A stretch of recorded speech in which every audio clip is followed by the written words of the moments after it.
Everyone, कैसे हैं आप सभी लोग।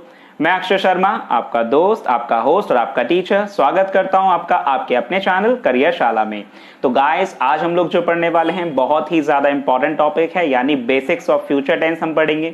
यानी फ्यूचर टेंस से रिलेटेड जो इंपॉर्टेंट टर्म्स हैं, इंपॉर्टेंट कंडीशंस हैं, इंपॉर्टेंट रूल्स हैं, वो आज हम सीखने वाले हैं। तो मुझे उम्मीद है ये सेशन आप सभी के लिए बहुत ज्यादा हेल्पफुल होने वाला है।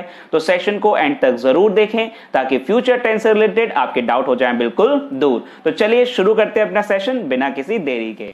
तो देखते हैं आज का सेशन जो बहुत ज़्यादा इंपॉर्टेंट है, फ्यूचर टेंस से रिलेटेड सारी चीज़ें आज हम लोग डिस्कस करेंगे। तो बढ़ते हैं चलिए अपने सेशन की ओर।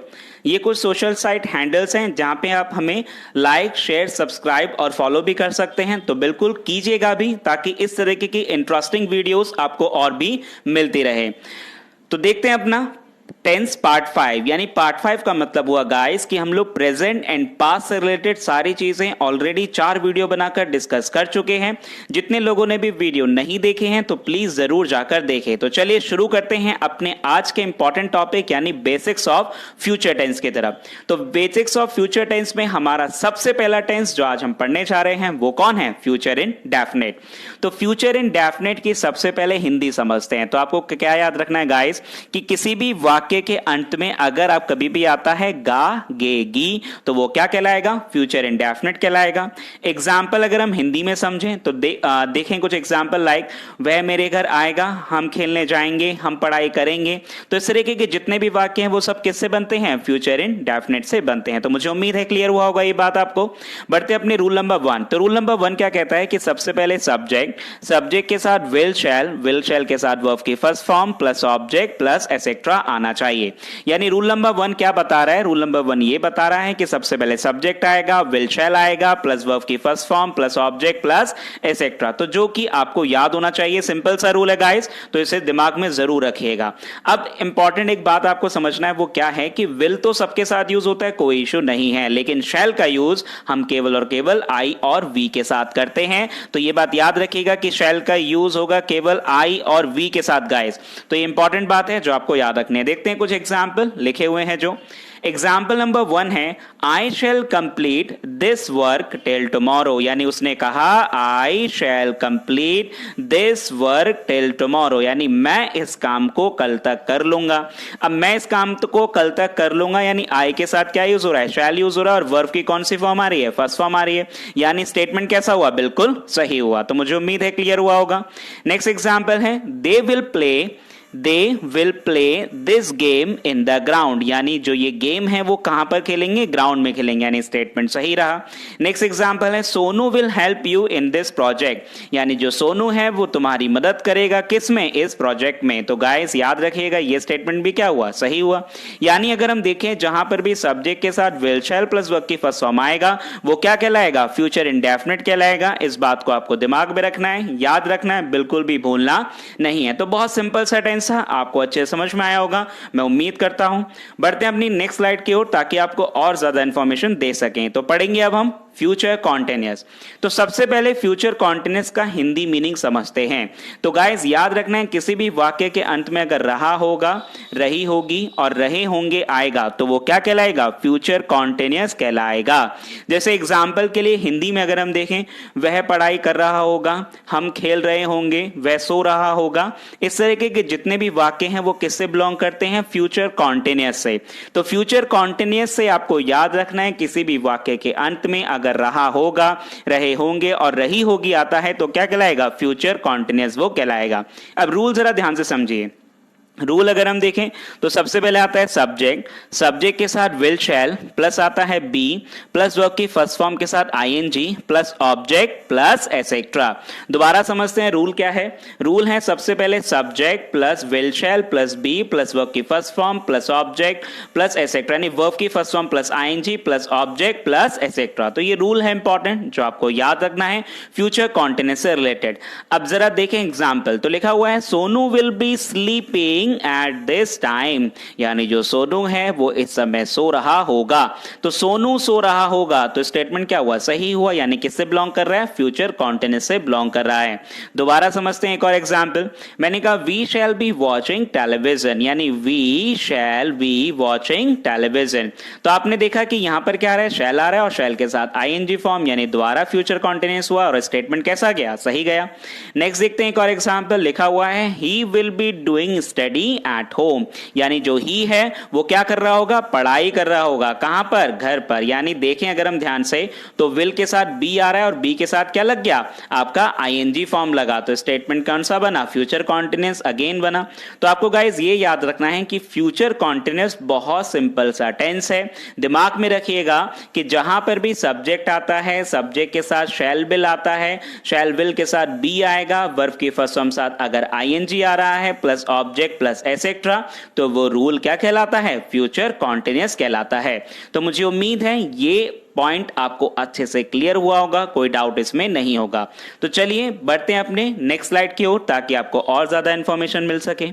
तो नेक्स्ट अगर हम देखें, अगर हम ध्यान से, तो नेक्स्ट स्लाइड अगर हम देखें तो नेक्स्ट स्लाइड है फ्यूचर परफेक्ट, यानी ज्यादा टफ नहीं है फ्यूचर के टेंस। सबसे इंपॉर्टेंट बात है कि हमें फ्यूचर के पास कोई कंडीशन नहीं होती, यानी फ्यूचर टेंस में कोई कंडीशन नहीं होती है। सिंपल हमें रूल्स पता होने चाहिए और रूल्स को अच्छे से लर्न होना चाहिए, बस इतना ही आपको करना है कि फ्यूचर के जितने भी टेंस हैं उनके रूल्स को आपको समझना है, क्योंकि कंडीशन तो इनमें होती ही नहीं है। तो देखते हैं फ्यूचर परफेक्ट। तो फ्यूचर परफेक्ट में हिंदी सेंस अगर हम समझे तो आपको याद रखना है चुका होगा, चुकी होगी और चुके होंगे अगर किसी भी वाक्य के अंत में आएगा तो वो क्या कहलाएगा, फ्यूचर परफेक्ट। अब हिंदी के अकॉर्डिंग एग्जाम्पल अगर हम देखें तो मैंने कहा वह मेरे घर आ चुका होगा, हम पढ़ाई कर चुके होंगे, वह घर में पहुंच चुके होंगे। तो इस तरह के जितने भी वाक्य हैं वो किससे बिलोंग करेंगे, फ्यूचर परफेक्ट से बिलोंग करेंगे गाइस, ये आपको याद रखना है। अब अगर हम देखें रूल नंबर 1, तो रूल नंबर 1 ऐसे समझेंगे, सबसे पहले सब्जेक्ट आ रहा है, सब्जेक्ट के साथ विल शैल आ रहा है, विल शैल के साथ हैव आ रहा है, हैव के साथ वर्ब की थर्ड फॉर्म आ रहा है प्लस ऑब्जेक्ट प्लस एसेट्रा। यानी अगर हम देखें कि जब भी कभी सब्जेक्ट यूज हो, सब्जेक्ट के साथ विल शैल हो और विल शैल के साथ हैव लगने के बाद अगर कहीं पर वर्ब की थर्ड फॉर्म आएगा तो वो क्या कहलाएगा, फ्यूचर परफेक्ट आपका कहलाएगा। तो मुझे उम्मीद है क्लियर हुआ होगा ये रूल सभी को।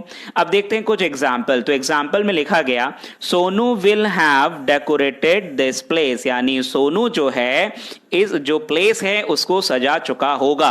तो सोनू जो जगह है उसको सजा चुका होगा, डेकोरेटेड आ रहा है किसके साथ, विल और विल प्लस हैव के साथ। तो ये चीज आपको याद रखनी है, स्टेटमेंट क्या हुआ, सही हुआ और किसको बिलोंग कर रहा है, फ्यूचर परफेक्ट को बिलोंग कर रहा है। तो मुझे उम्मीद है समझ में आ रहा होगा सभी को। नेक्स्ट अगर हम देखें लिखा हुआ एग्जांपल है she will have invited them for this function, यानी कि मैंने कहा कि वह उन्हें इस फंक्शन के लिए इनवाइट कर चुकी होगी गाइस। तो इनवाइट कर चुकी होगी मैंने ये बताया आप लोगों को, यानी विल हैव के साथ थर्ड फॉर्म लग रहा है और थर्ड फॉर्म के अगर हम देखें तो थर्ड फॉर्म यूज हो रहा है किसके साथ, विल और हैव के साथ। तो ये चीज आपको याद रखनी है, क्या कहलाया, फ्यूचर परफेक्ट ये कहलाएगा। नेक्स्ट एग्जांपल है I shall have posted this letter, यानी इस लेटर को मैं पोस्ट कर चुका हूंगा। अब इस लेटर को मैं पोस्ट कर चुका हूंगा यानी शैल हैव प्लस आपका क्या आ रहा है, वर्ब की थर्ड फॉर्म आ रहा है, यानी स्टेटमेंट सही हुआ और किससे बिलोंग कर रहा है, फ्यूचर परफेक्ट से आपका बिलोंग कर रहा है। तो मुझे उम्मीद है क्लियर हुआ होगा। फ्यूचर परफेक्ट भी आपको बहुत सिंपल है कि जहां पर भी सब्जेक्ट आ जाए, सब्जेक्ट के साथ विल शैल आ जाए, हैव आ जाए और वर्ब की थर्ड फॉर्म आ जाए तो वो क्या कहलाएगा, फ्यूचर परफेक्ट आपका कहलाएगा। ये चीज आपको याद रखनी है। तो बढ़ते अपनी नेक्स्ट स्लाइड की ओर, देखते हैं फ्यूचर परफेक्ट कॉन्टिन्यूअस। अब फ्यूचर परफेक्ट कॉन्टिन्यूअस को ध्यान से समझें। फ्यूचर परफेक्ट कॉन्टिन्यूअस में हिंदी सेंस अगर हम देखें तो आपको यह याद रखना है कि किसी भी वाक्य के अंत में अगर रहा होगा, रहे होंगे प्लस टाइम आता है तो वो क्या कहलाएगा, फ्यूचर परफेक्ट कहलाएगा गाइस। तो दोबारा समझ लीजिए, किसी भी वाक्य के अंत में अगर रहा होगा, रही होगी, रहे होंगे प्लस टाइम आता है तो क्या कहलाएगा, फ्यूचर परफेक्ट कॉन्टिन्यूअस कहलाएगा। दोबारा समझें अगर हिंदी के एग्जाम्पल के थ्रू, तो मैंने कहा वह सुबह से सो रहा होगा, हम सुबह से खेल रहे होंगे, वह दोपहर से खाना पका रही होगी। तो इस तरह के जितने भी वाक्य हैं वो किससे बनते हैं, फ्यूचर परफेक्ट कॉन्टिन्यूअस से बनते हैं। ये आपको याद रखना है, दिमाग में रखना है और रट लेना है।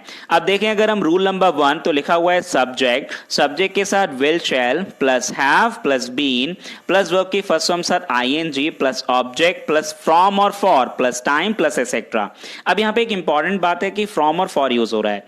अभी आपने जब आप पुरानी वीडियोस देखेंगे प्रेजेंट एंड पास्ट रिलेटेड, तो उसमें एक चीज दी गई है कि प्रेजेंट परफेक्ट कॉन्टिन्यूअस और पास्ट परफेक्ट कॉन्टिन्यूअस यूज करते हैं सिंस एंड फॉर को। समझिएगा ध्यान से इस बात को यहां पर कि सिंस एंड फॉर यूज होता है कहां पर, प्रेजेंट एंड पास्ट में। लेकिन जब भी कभी हम फ्यूचर में बात करेंगे तो फ्यूचर में सिंस की जगह पर क्या यूज होगा, फ्रॉम। यानी जो फ्रॉम है वो किस लिए यूज होगा, डेफिनेट टाइम यानी निश्चित समय को दिखाने के लिए। और फॉर का जो यूज है वो कब होगा, जब आपकी हम बात करेंगे अनिश्चित समय दिखाने के लिए। इसको मैंने सिंस एंड फॉर में यानी निश्चित और अनिश्चित समय क्या है, यानी डेफिनेट और इनडेफिनेट टाइम क्या है, ये एक वीडियो आपको मिलेगी सिंस एंड फॉर के ऊपर, जिसमें मैंने आपको ये बातें समझा रखी हैं। तो उस वीडियो को भी जरूर देखें डिटेल के लिए। तो यहां पे अगर हम देखें तो सिर्फ इतना याद रखिएगा कि फॉर का जो यूज होगा वो डेफिनेट टाइम को दिखाएगा, जबकि फ्रॉम का जब यूज होगा तो डेफिनेट टाइम को दिखाएगा, जबकि फॉर का यूज होता है तो वो क्या दिखाएगा, इनडेफिनेट टाइम दिखाएगा। अब एग्जांपल अगर हम देखें तो मैं लिखा दे will have been living in this town from 2018। अब 2018 कैसा टाइम है, डेफिनेट टाइम है, और डेफिनेट टाइम है तो क्या यूज हो रहा है, फ्रॉम यूज हो रहा है। तो मुझे उम्मीद है क्लियर हुआ होगा सभी को।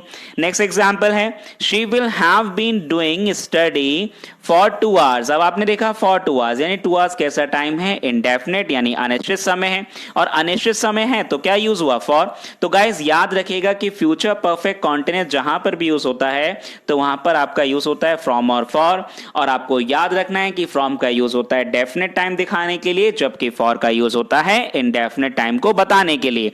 तो मुझे उम्मीद है क्लियर हुआ होगा ये सब चीजें आपको। तो गाइस आज हमने क्या पढ़ा, आज हमने फ्यूचर टेंस से रिलेटेड चीजें पढ़ी और देखा कि किस तरीके से फ्यूचर टेंस यूज होता है। तो इंपॉर्टेंट बात ये आपको याद रखनी है कि फ्यूचर इंडेफिनिट में वर्ब की फर्स्ट फॉर्म यूज होता है, फ्यूचर कॉन्टिन्यूअस में आईएनजी फॉर्म यूज होता है, फ्यूचर परफेक्ट में आपका विल हैव के साथ थर्ड फॉर्म यूज होता है, और फ्यूचर परफेक्ट कॉन्टिन्यूअस में will have plus been plus ING form use होती है। तो बस ये छोटी सी बातें हैं जो आपको याद होनी चाहिए फ्यूचर टेंस से रिलेटेड। तो कैसा लगा ये सेशन आप सभी को, बताएं जरूर सेशन के एंड में, या कोई क्वेरी है तो उसको भी बताना बिल्कुल भी ना भूलें। साथ ही वीडियो अगर पसंद आई हो, बहुत जानकारी अगर कुछ आपको मिली हो, तो लाइक शेयर एंड सब्सक्राइब करना बिल्कुल भी ना भूलें। तो चलिए मिलते हैं अपने नेक्स्ट सेशन में। मुझे उम्मीद है ये सेशन आपको क्लियर हुआ होगा। कोई डाउट कोई क्वेरी है तो प्लीज कमेंट बॉक्स में जाकर जरूर बताएं। मिलते हैं नेक्स्ट सेशन में। Thanks to all, thanks to everyone.